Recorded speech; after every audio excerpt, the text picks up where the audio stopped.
이렇듯 리플가 예측은 되지만 이것이 당장 결과가 나오지 않을 것으로 보입니다. 네, 안녕하세요. 좋은 정보, 쉬운 정보, 유익한 정보 전달하는 코인 상담소의 친절한 상담원 김대리입니다. 어제는 2023년 처음 업로드한 영상으로 파이코인 상장 이슈에 대해서 알아봤습니다. 정리해드렸던 것처럼 파이코인은 아직 공식적으로 상장을 하지 않았기 때문에 입출금이 불가능한 상황입니다.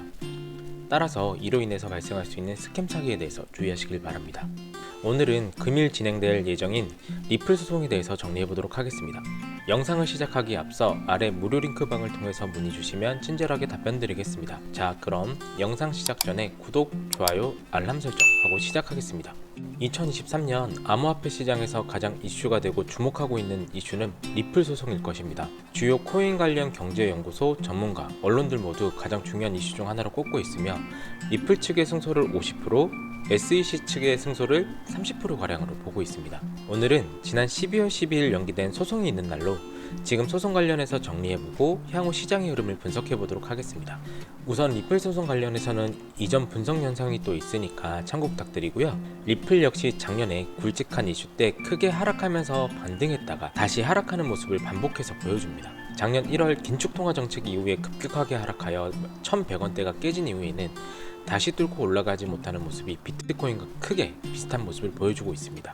2월에는 우크라이나 러시아 전쟁, 5월에는 루나 사태, 11월에는 FTX 파산까지 모두 큰 폭으로 떨어지며 시장의 흐름 따라 하락해왔습니다. 다만 고무적인 것은 FTX 사태 이후에 비트코인은 횡보하다시피 하지만 리플은 반등을 보여주기도 합니다. 이것은 바로 리플 소송과 관련이 있는 건데요. 지난 분석글 이후에 잔여 일정에 대해서 리플 차트의 움직임을 보게 되면 리플 소송의 흐름을 어느 정도 파악이 가능하고 11월 5일날 하락은 FTX 파산으로 인한 여파로 오히려 파산 이후에 소송에서 승소를 할 수 있다는 긍정적인 기사들이 나오면서 반등하는 모습도 보여주게 됩니다. 다만 12월 소송 마무리를 예측했으나 그러지 못하고 연기가 되면서 소송 승리를 기대했던 사람의 기대 심리의 반대급부로 인해서 빠지는 모습도 보여줍니다. 한눈에 쉽게 흐름을 보기 위해서 2022년 10월 20일부터 2023년 1월 4일 현재까지 리플 관련된 기사들의 헤드라인을 정리해봤습니다. 헤드라인을 통해서 알 수 있듯이 전반적으로 리플의 승소가 예상됩니다. 전체적인 주장을 비교했을 때도 SEC 측에서는 리플을 증권이 아니라고 인지를 했었던 지난 과거의 행적들이 보이기 때문에 아직까지는 큰 변수가 없으면 리플의 승소가 예측됩니다. 대표적으로는 힌만 문서가 있는데 SEC 측에서는 이것을 오픈하지 않기를 원하고 있고 리플은 이것을 오픈하기를 원하고 있습니다. 왜냐하면 당시에 윌리엄 힌만의 경우에는 미국 증권거래위원회 기업 금융국장이었습니다.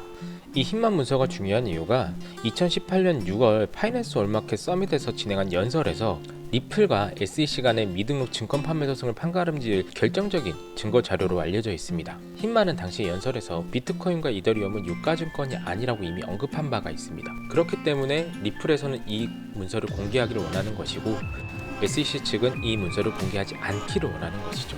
이렇듯 리플의 승소가 예측은 되지만 이것이 당장 결과가 나오지 않을 것으로 보입니다. 그렇게 예측하는 이유는 합의를 한다면 가장 빠른 결론 도출로 이어지겠지만 리플 측의 경우에는 승소가 예상되기 때문에 법원에서 판결을 결정지어주기를 바랄 것이고 SEC 측의 경우에는 현재까지 주장한 것을 이제 와서 리플을 인정하며 갈 것으로 보이진 않습니다. 그리고 이번 소송에서 지더라도 현재 미국 증권가에선 올해 상반기에 거래소 출범을 계획하고 있습니다. 아마 그 전까지 미 정부에서는 기존 대형 거래소들과 코인들에 대해서 적당한 견제를 통해서 파고 들어갈 빈틈을 만들어 놓을 건데 강력한 규제를 굳이 만들어서 추후 거래소가 확장할 경우에 방해가 되는 규제들은 만들려고 하진 않을 것으로 보입니다. 따라서 올해 상반기에 거래소 출범 시기와 비슷한 시점에서 이번 소송에 대한 결과가 나오지 않을까 조심스럽게 예측해봅니다. 리스크에 대해서 대비를 하면서 꾸준하게 정보를 파악해 간다라고 하면 좋은 대처를 하실 수 있을 것으로 보입니다. 혼자서 대응하지 마시고 아래 링크를 통해서 실시간 정보 받아가시면서 현명한 투자하시길 바랍니다. 네, 영상을 마치기 전에 구독, 좋아요, 알람 설정